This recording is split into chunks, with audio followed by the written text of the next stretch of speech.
نحمده ونصلي على رسوله الكريم اما بعد فاعوذ بالله من الشيطان الرجيم بسم الله الرحمن الرحيم رب اشرح لي صدري ويسر لي امري واحلل عقدة من لساني يفقهوا قولي.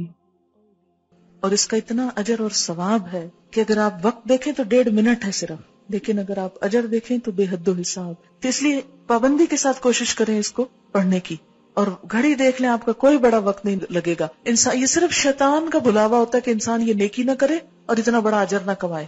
شیطان کا بھلاوا ہوتا ہے یہ، لہٰذا وہ کہتا ہے وہ دیکھو وہ کام، وہ دیکھو وہ کام، وہ بھی ہے وہ بھی ہے، وہ چھوڑو پھر کر لینا، چلتے پھرتے کر لو، اٹھو اٹھو یہاں سے.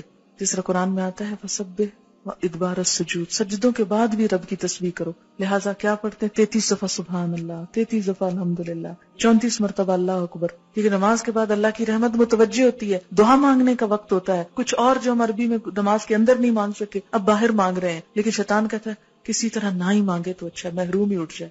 اس لیے آپ دیکھیں گے کہ وہ وقت بڑا تلخ اور سخت ہوتا ہے اور اکثر لوگ ورغلا لیے جاتے ہیں. 1.5 منٹ کے اندر آپ اتنا بڑا اجر کماتے، گویا آپ نے ڈھیروں مال صدقہ کر دیا جو ویسے ممکن نہیں. اتنا اجر ہے کہ ایک دفعہ نبی صلی اللہ علیہ وسلم کے پاس کچھ لوگ آئے، وہ پوچھنے لگے اللہ کے رسول صلی اللہ علیہ وسلم، ہمارے کچھ دوست ہیں جو بڑے امیر ہیں، وہ صدقہ کرتے ہیں ثواب پا لیتے ہیں، ہمارے پاس ہم غریب لوگ ہیں، ہمیں بھی کچھ بتائیں کہ ہم ان کا ثواب پا لیں. تو آپ نے فرمایا کہ تم ہر نماز کے بعد 33 دفعہ سبحان اللہ الحمدللہ اللہ اکبر پڑھو تو تم کیا کرو گے؟ ان کے برابر ہو جاؤ گے. بڑے بڑے صدقہ جہاد اور کیا کچھ کرنے والوں ان کو بھی پتہ چل گیا. پھر وہ آگے یا رسول اللہ صلی اللہ علیہ وسلم، وہ بھی یہ کرنے لگے، پھر وہ آگے نکل گئے. تو آپ نے فرمایا یہ اللہ کا فضل ہے جسے چاہے دے. پھر ہوتا ہے اب نماز پڑھ لی، جلدی جلدی وہ بلا کے آرڈر کر دیں سب کو جو جو کچھ کہنا ہے، پھر بولنا شروع کر دیتے. لہٰذا تھوڑا سا اور صبر. وہاں تو فرض تھا چپ رہنا، اب کیا ہے نفل ہے چپ رہنا. اور آیت الکرسی جو ہر فرض نماز کے بعد ہے، آپ نے فرمایا جو ہر نماز کے بعد آیت الکرسی پڑھے اسے بہشت میں داخل ہونے سے سوائے موت کے کوئی چیز نہیں روکتی، گویا جنت کا دروازہ کھل گیا اس کے لیے. اسی لیے فرض نماز کے بعد جو آیت الکرسی ہے اس کا بھی بڑا اجر ہے کہ جو پڑھے گا وہ اس کے بعد فوت ہو جائے سیدھا جنت میں. لیکن آپ نے فرمایا یہ صرف انبیاء، صدیقوں اور شہیدوں کو یہ صفت ملتی ہے، ہر کوئی نہیں اس کی پابندی کر سکتا. کیوں؟ کیونکہ ہر بات جو نماز میں یاد آنی ہوتی، ہم کہتے ہیں یہ کون سی مجبوری ہے، پابندی ہے، اب تو بول لو خیر ہے، وہ پوری کیفیت نہیں تاری ہوگی. اس لیے تھوڑا سا صبر. اور لیکن یہ آپ کا بائی چوائس ہے، اب آپ کی مرضی ہے آپ صبر کریں یا نہ کریں. لیکن جو کر جائے وہ اب وہ وقت ہے پھل توڑنے کا، اب وہ وقت ہے نتیجہ لینے کا، دعا مانگنے کا. اس وقت میں اگر آپ گئے چھٹ گیا تو رہ گیا.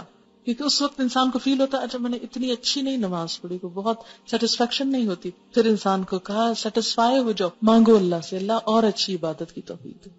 نماز پڑھ چکا ہے پھر دعا اللہ توفیق دینا پھر بھی لوٹ کے آؤں. ایسا نہ ہوگا کہ نماز میں سو جاؤں یا بھول جاؤں، یہ دل ہی نہ چاہے.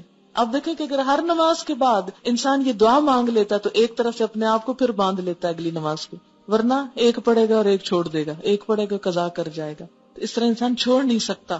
اسی لیے کتنی باحکمت دعا اس موقع پہ سکھائے گی، رب اعنی، اے اللہ تو نے میری مدد کرنی ہے، اللہ ذکر کا کہ پھر تیرا ذکر کروں، شکر کا اور تیرا شکر گزار بندہ بن کے رہوں، وہ حسن عبادت سے بھی اچھی عبادت کروں. یہ جو ذکر ہے یہ مسنون ہے. کچھ سوال ہیں کہ میں جلدی سے جواب دیتی ہوں. نماز ختم کرنے سے پہلے سورۃ البقرہ کی آخری آیات اور حشر کی آیات پڑھنا جائز ہے؟ ذکر میں آپ جو کچھ بھی پڑھیں لیکن یہ مسنون نہیں ہے. مسنون وہی ہے جو میں نے آپ کو بتا دی ہے. اس کے علاوہ آپ اردو پنجابی میں اپنی دعا مانگ سکتے ہیں جو بھی آپ کریں. اچھا ایک بات یاد رکھیں، سجدے میں قرآن نہیں پڑھا جاتا، سجدے میں قرآن نہیں پڑھا جاتا. درود شریف کھڑے ہو کے نہیں پڑھا جاتا، سلام کھڑے ہو کے نہیں پڑھا جاتا، بیٹھ کے پڑھا جاتا ہے نماز میں. سبحانک اللہم و بحمدک نشہد ان لا الہ الا انت نستغفرک و نتوب